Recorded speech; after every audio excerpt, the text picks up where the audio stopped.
una nueva oportunidad en que el Señor me permite compartir la palabra de Dios con ustedes. Y me gustaría en esta mañana abramos nuestras Biblias en Hebreos y con este versículo nos vamos a introducir en el tema de esta mañana. De paso, saludos también para los hermanos que nos están compartiendo con nosotros la palabra de Dios a través de internet.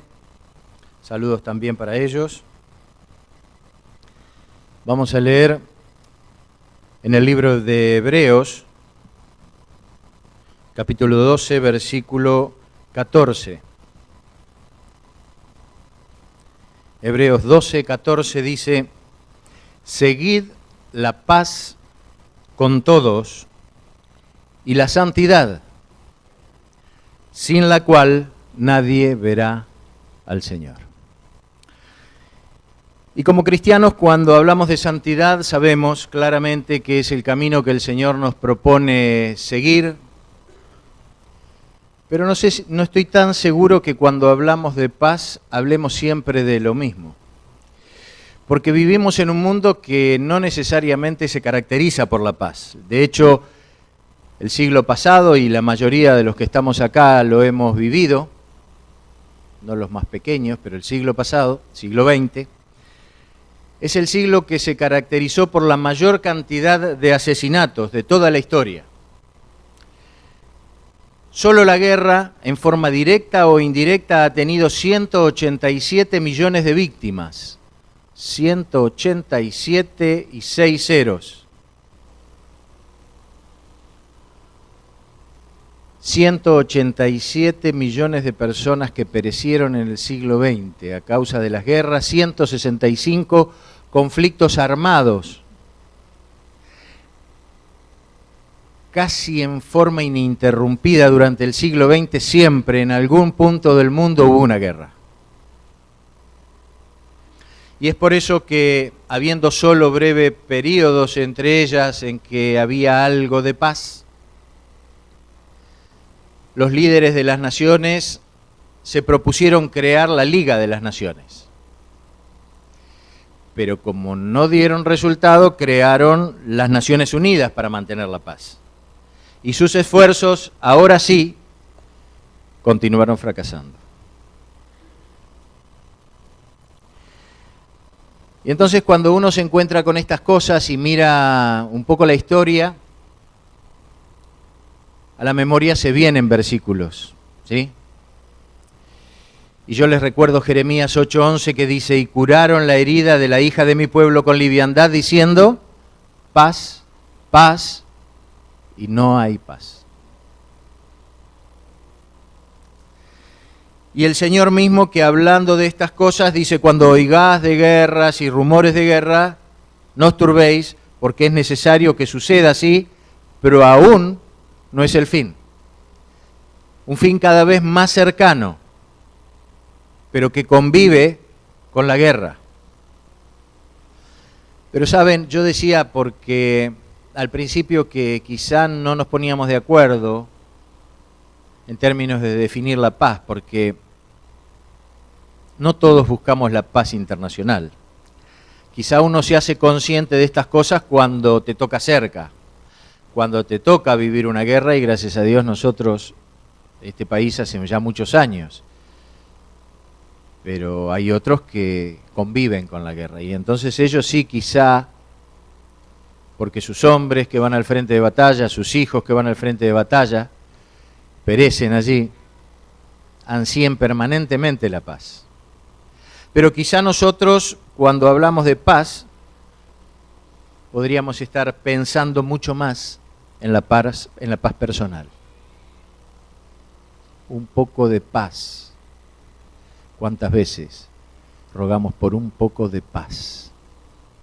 En un mundo convulsionado, y entonces, frente a esta demanda, el mundo nos ofrece una serie de cosas. Hay escritores que tienen muchas motivaciones, aunque la mayoría tiene que ver con el dinero, y que entonces escriben libros y te ofrecen métodos para alcanzar la paz. Hace no demasiado tiempo vi uno que se titulaba Budismo para gente ocupada. Y entonces el anuncio del libro decía que te ofrecía la técnica apropiada para que los lectores, quienes adquirieran el libro, pudieran experimentar la paz.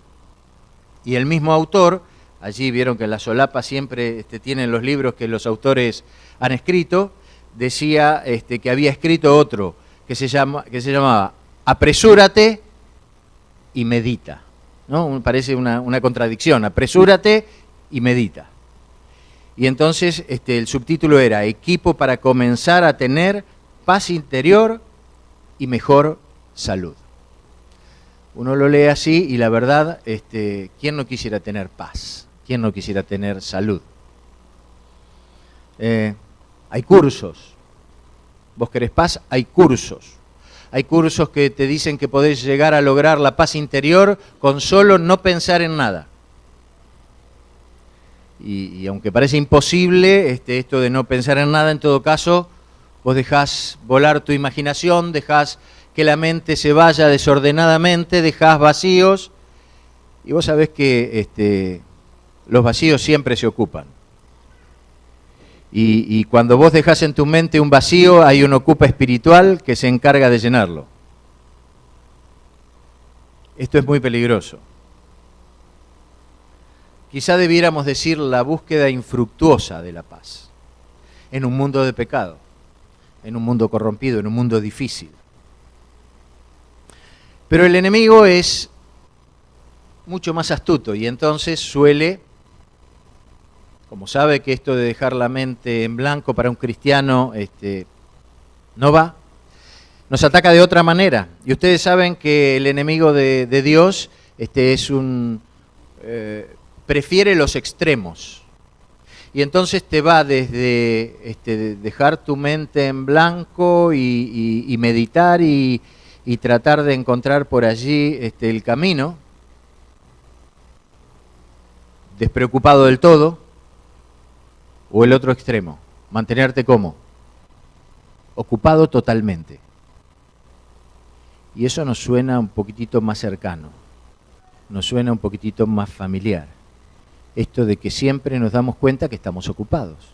Cada vez hay más cosas para hacer, cada vez hay menos tiempo para las cosas del Señor, cada vez hay menos tiempo para la iglesia, cada vez hay menos tiempo para la familia. Tenemos tantas cosas que hacer. Y entonces empiezan los problemas, ¿no? Tenés tanto para hacer que te estresás. Y empiezan las gastritis primero, las úlceras intestinales después. El cuerpo empieza a vivir de una manera en que no debiera. Y la gente a veces sí, pero no siempre es susceptible a que vos le digas simplemente no te preocupes y deja de preocuparse. No preocuparse es más fácil para algunas personas que para otras, eso es verdad. Algunos podemos tomar conciencia y decir, no, para. Ordenemos las cosas, pongamos cada cosa en su lugar, las cosas importantes primero y después el resto, pero no siempre es así. Quizá mejoraran las cosas mucho si hiciéramos más caso a la palabra de Dios. De eso estudiábamos en la clase de escuela sabática esta mañana. Fíjense ustedes lo que dice Mateo en el capítulo, en realidad lo dice el Señor, lo escribe Mateo. Lo dice Jesús y lo escribe Mateo en el capítulo 6.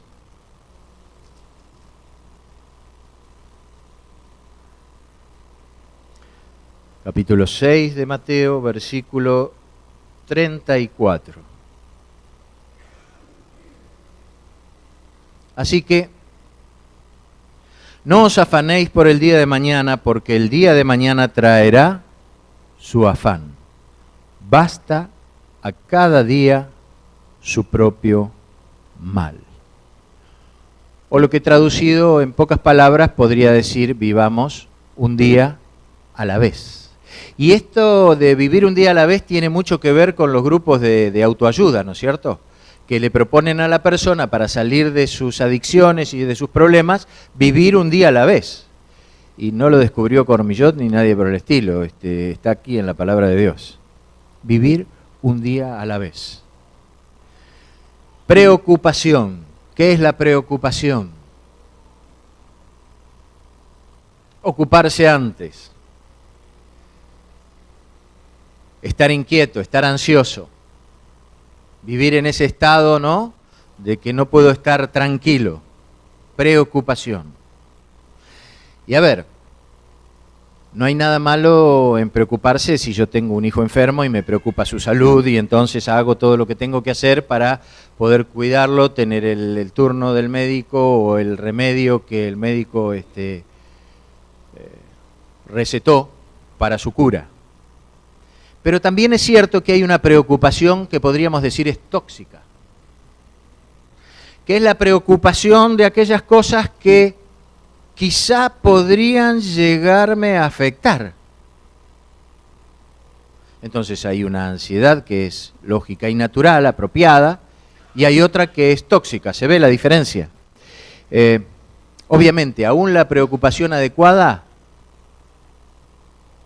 la receta que acabamos de leer, sirve. Basta a cada día su propio mal. Vivir un día a la vez. Lo que pasa es que como seres humanos la tendencia es vivir el pasado, el presente y el futuro todo en el mismo momento. Y entonces las cosas es como que nos empiezan a afectar, ya el pasado no lo podemos controlar, por supuesto que también el futuro no lo podemos controlar, y las cosas de hoy se nos empiezan a escapar de las manos y tenemos problemas. Una versión quizá más natural todavía de la preocupación es el temor. Los chicos a veces dicen que tienen y hemos tenido miedo a la oscuridad, y bueno, puede ser, a lo que no sabemos qué nos puede ocurrir. O como aquel chico que cuenta, y he leído, que iba por un sendero, pisó una víbora, y aunque él sabía, una víbora oscura, negra, dice, y aunque él sabía que no era venenosa, le agarró una desesperación porque la víbora, claro, cuando la pisó empezó a enroscarse y a querer morderle las piernas, y el chico saltaba y se fue corriendo, y claro, ¿cómo no vas a tener temor? Yo creo que por más que le sepas el nombre de la víbora, salís corriendo. Lo asustó horriblemente. Ahora, así como hay una preocupación que es apropiada, también hay un temor apropiado y uno que no es apropiado. Y el temor apropiado es cuando vos te escuchás diciendo o escuchás a otra persona diciendo, ay, ¿sabés de qué tengo miedo que me pase tal cosa? Y vos que estás fuera del cuadro decís, pero ¿de qué me está hablando? ¿Cómo le va a pasar? No, y a mí la verdad que no sé qué me va a pasar, tengo miedo de que tal cosa. ¿Escucharon a alguien hablar en esos términos hoy por hoy? Cada vez más la gente dice, sí, la verdad que tengo miedo de tal cosa y no sé qué va a pasar porque, no sé, la incertidumbre, ¿no es cierto? Y ese temor realmente se vuelve en una preocupación tóxica, podríamos decir, la mayoría de las veces en una falsa preocupación, pero que nos afecta. Nos afecta hasta físicamente, los médicos lo saben.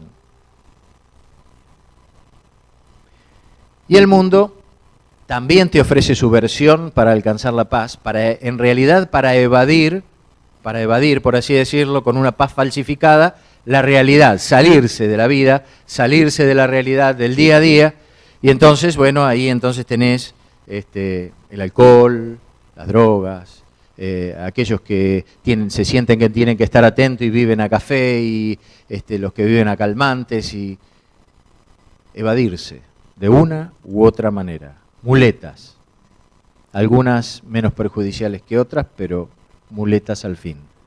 Y sabemos que no es la manera de obtener la paz, porque la palabra de Dios no dice eso. La sabiduría de Dios no nos guía hacia ese camino. Pero saben, cuando miramos al Señor, no importa el tipo de preocupación, tóxica o no, el Señor está a nuestro lado. Él no nos abandona. Hay textos maravillosamente consoladores en la palabra de Dios. Mientras yo leo algunos, voy a pedir que alguien busque, por favor, Proverbios 3:24 y lo tenga para leer en voz alta, y alguien que busque Isaías 41:10. Proverbios 3:24, ¿quién lo va a leer después? A ver, una mano de quién va a ser el que lo vaya a leer cuando lo encuentre. Allí tenemos una mano, ¿sí? ¿Y quién va a leer Isaías 41:10? A la hermana. Bien. Les decía, hay textos maravillosamente consoladores en la palabra de Dios. Aún en los momentos en que la oscuridad o los problemas o las dudas o los temores nos asaltan. Y si no, recuerden Salmos 23:4, aunque ande en valle de sombra de muerte, no temeré mal alguno, porque tú estarás conmigo, tu vara y tu cayado me infundirán aliento. Maravillosas palabras. No importa la oscuridad, no importa que yo esté caminando en este valle de sombras. Dice Salmo 56:11, en Dios he confiado, no temeré. ¿Qué puede hacer el hombre? Pero he confiado en Dios. He confiado. No temerás el terror nocturno, ni saeta que vuele de día, dice el Salmo 91:5. No tendré temor de malas noticias, su corazón está firme y confiado en Jehová. Confianza en Jehová. Ese es el secreto. Está claro que la confianza en Dios echa fuera el temor. Palabra de Dios. ¿Y qué dice Proverbios 3:24? Dale.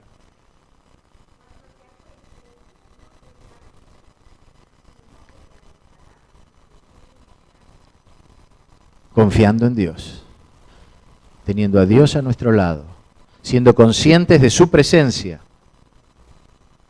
¿Y qué dice Isaías, hermana?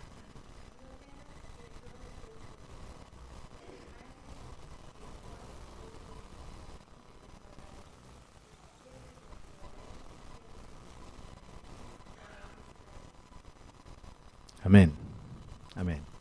Hermosas, hermosas palabras. Vivir un día a la vez.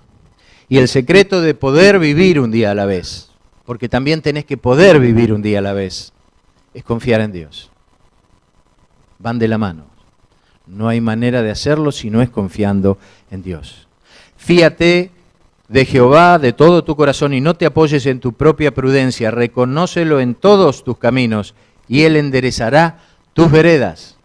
Hermosa promesa, hermanos. Tenemos problemas porque andamos en caminos torcidos, pero el Señor ofrece enderezar nuestras veredas. Confiemos en Jehová. Y obtenemos paz cuando confiamos en Dios porque es un fruto del Espíritu. Recuerdan al propio Jesús y los discípulos en el mar de Galilea en plena tormenta. No era un transatlántico, no era un barco de lujo, era una barcaza.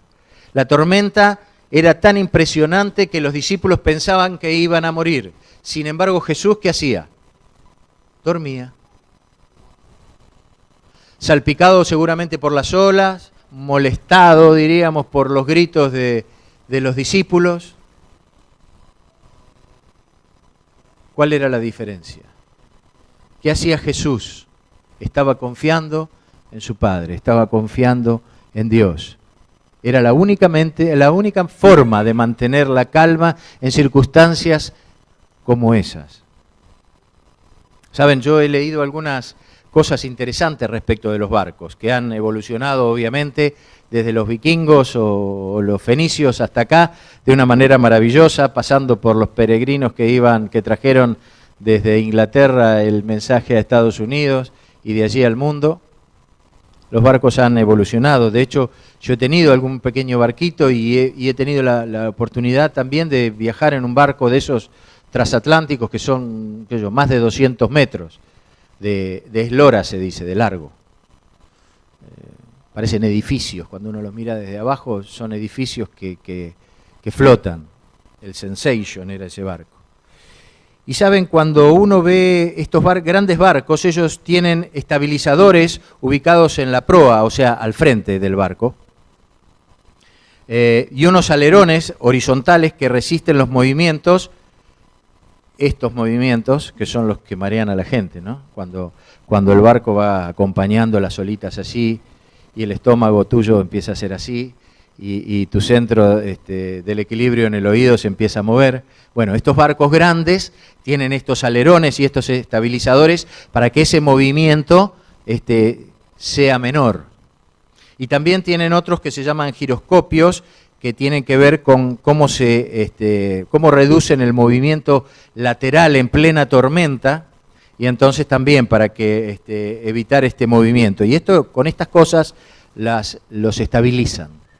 Y entonces entender cómo la tecnología en este caso permite que los barcos sean más seguros, sean más agradables en su transitar, también de alguna manera me llevó a pensar en cómo Dios, la paz de Dios, puede tranquilizarnos, puede mejorar nuestro día a día aún en plena tormenta. Dios tiene lo necesario para que cada uno de nosotros, independientemente de la tormenta que enfrentemos, podamos vivir en esta vida, quizá no sin tormenta, sino pasándolo de una manera que pueda ser lo más agradable posible. Cuando tenemos la paz del cielo, las tormentas, como decía, los altos y bajos van a existir, pero sabemos y confiamos en que no vamos a volcar. Las personas que pasan por un duelo saben lo que son las tormentas de la vida. Y todos, tarde o temprano, pasamos por el duelo. Alguno dijo que si no pasaste por algún duelo es porque sos muy joven todavía. Todos pasamos por duelos. Y quizá el duelo más difícil sea la pérdida de un hijo. Es inimaginable, por lo menos uno siente que tiene que ser un dolor profundísimo, pero inimaginable. Pero aún los que aprendieron a confiar en el Señor pueden pasar aún estos momentos de una manera diferente. Yo he visto testimonio de cristianos que frente a pérdidas de seres queridos han podido sobrellevarlos cuando uno pensaba que se iban a llevar su propia vida.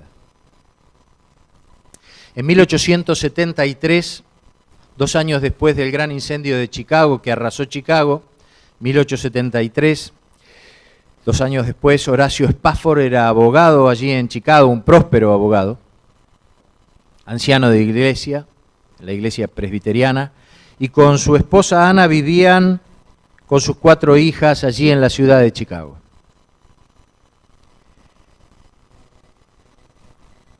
La familia decidió tomar vacaciones y como tenía un nivel más o menos que le permitía hacerlo por aquella época, decidieron vacacionar con unos amigos en Europa. Pero a último momento, Oscar sabe que un juicio te puede retener en un viaje y bueno, decidió Horacio hacer que la familia viajara primero, él encargarse un poco de las cosas y después unirse a ellos. Se embarcaron en el transatlántico SS Ville du Havre, pero el 21 de noviembre de aquel año fue el barco chocado por otro barco británico y este primero se hundió en pocos minutos. La noticia llegó a Horacio respecto del accidente, pero no de su familia hasta que unos días después, piensen ustedes, no había internet, no había WhatsApp, no había celulares.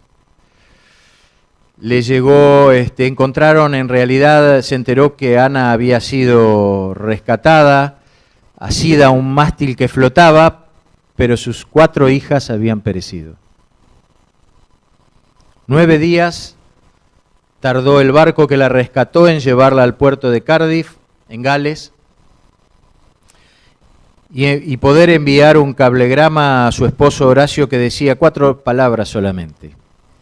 Salvada sola, ¿qué hago? Imagínense la desesperación de aquella mujer. Horacio inmediatamente tomó el primer barco que se dirigía hacia aquel lugar. No sé cuánto tiempo habrá pasado. Y dice que cuando estaba cruzando el Atlántico, el capitán lo manda a llamar y le informa que en aquel lugar, por el lugar donde en ese momento estaban transitando, había ocurrido el accidente del barco que había trasladado a su esposa y a sus hijas.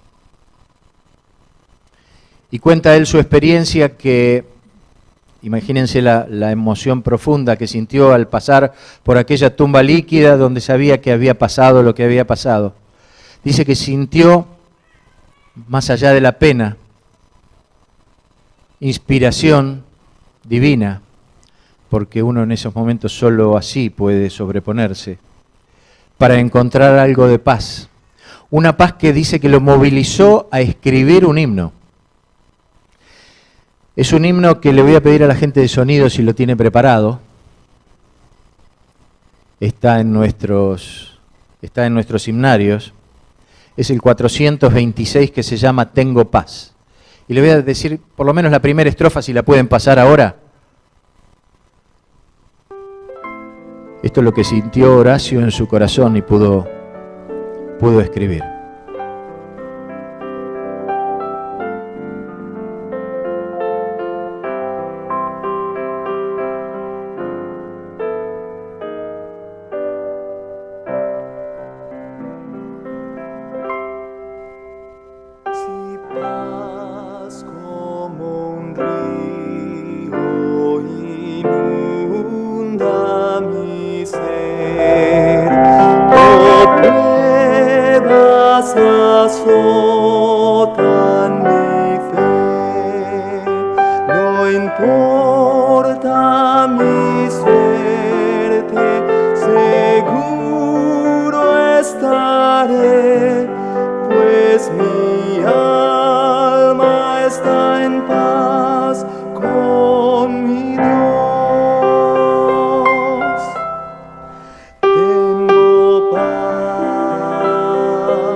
Díganme si este no es un hermoso himno que salió del dolor del corazón de este hombre. La única manera de hallar paz en momentos como estos, en los momentos duros de la vida, en este vivir el día a día, encontrando paz solamente confiando en el Señor. Y saben, nosotros como iglesia sabemos que quizá el lugar donde más paz necesitamos es en nuestro hogar. Allí en la creación del mundo, y desde la creación del mundo sabemos ya que el sábado y la familia van a ser los puntos atacados preferidamente por el enemigo de Dios. Reúne a diario todas sus fuerzas para luchar contra la iglesia y contra nuestra familia. Y quizá ser cristiano en el hogar sea por distintas causas el lugar más difícil, más desafiante. Porque ustedes me ven acá y no saben cómo yo soy en mi casa, y yo los veo a ustedes y pasa lo mismo. Pero quienes viven a mi lado me conocen. Ser cristiano allí es difícil. Mantener el testimonio, mantener la paciencia, mantener la confianza en cada momento de nuestra vida. Elena de White dice en El Hogar Cristiano, página 174, el hogar ha de ser el centro del afecto más puro y elevado. Cada día deben fomentarse con perseverancia la paz, la armonía, el afecto y la felicidad, hasta que estos bienes preciosos moren en el corazón de los que componen la familia. Pero dice, cada día deben fomentarse con perseverancia la paz, la armonía, el afecto y la felicidad. Y quizá alguno en este momento está pensando, sí, vos decís eso porque no conoces mi casa. No sabés lo que es mi hogar, parece que nos peleamos todo el día, por todas las cosas. ¿Qué puedo hacer? Y el apóstol Pablo nos dice qué podemos hacer. En momentos difíciles, vayamos allí a Romanos. Romanos capítulo 12.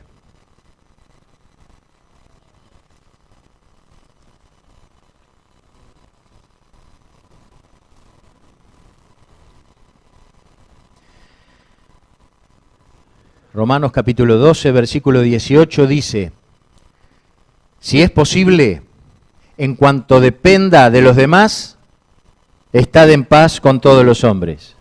¿Así dice? No, ¿qué dice? Dice, si es posible, en cuanto dependa de vos, ¿sí? De vosotros, estad en paz con todos los hombres.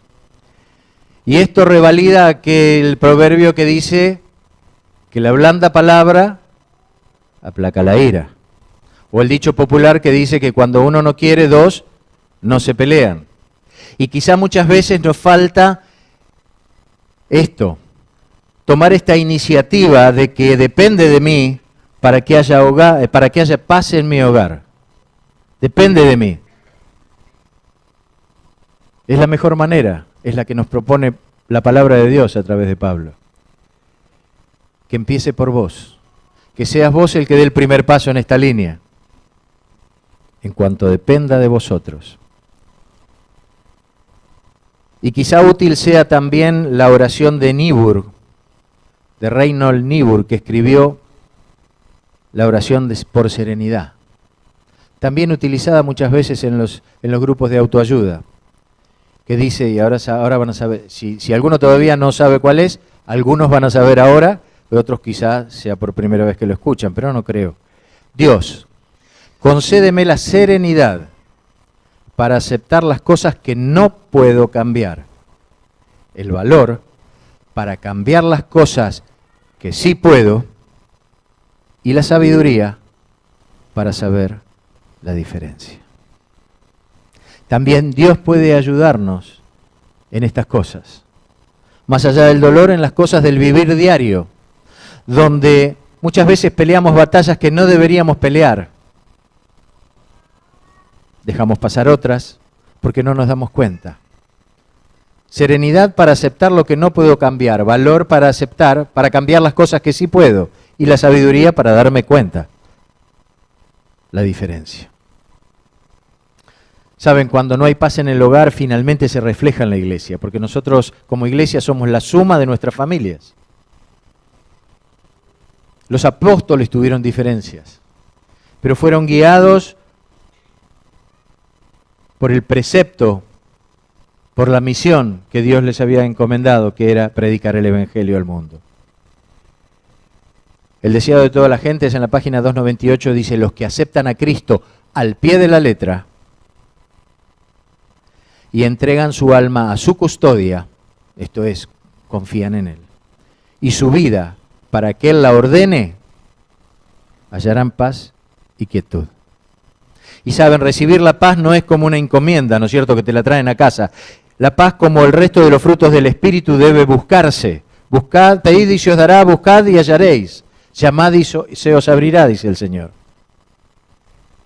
Pero nosotros tenemos una parte importante en encontrar la paz para nuestras vidas, para nuestros hogares. San Francisco de Asís nació en 1181. Hace un rato, 1181. Y escribió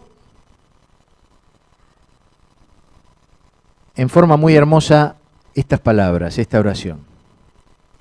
Señor, también conocida, hazme un instrumento de tu paz.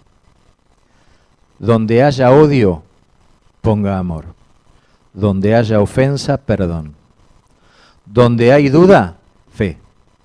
Donde hay desesperanza, esperanza. Donde hay tinieblas, luz.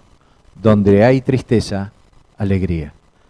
Oh Divino Maestro, que no busque yo tanto ser consolado como consolar, ser comprendido como comprender, ser amado como amar, porque dando se recibe, perdonando se es perdonado, y muriendo a sí mismo se nace a la vida eterna.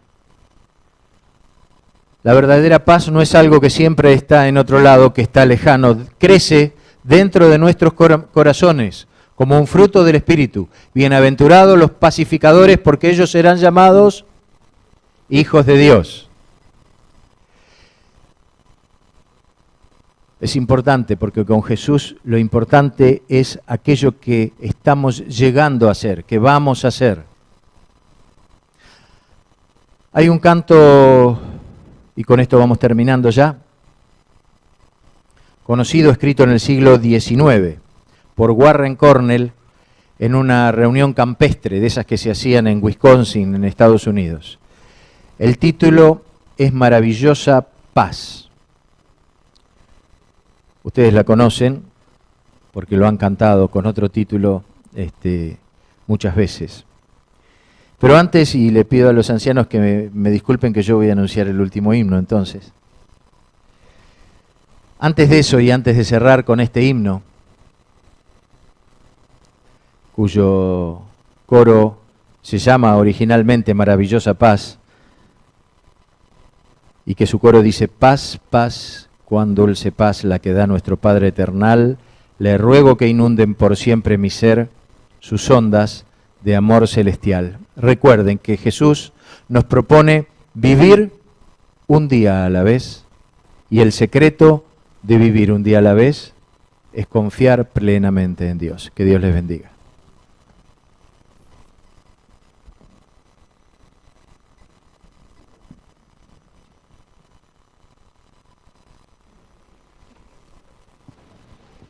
Nos ponemos de pie entonces, vamos a entonar el último himno.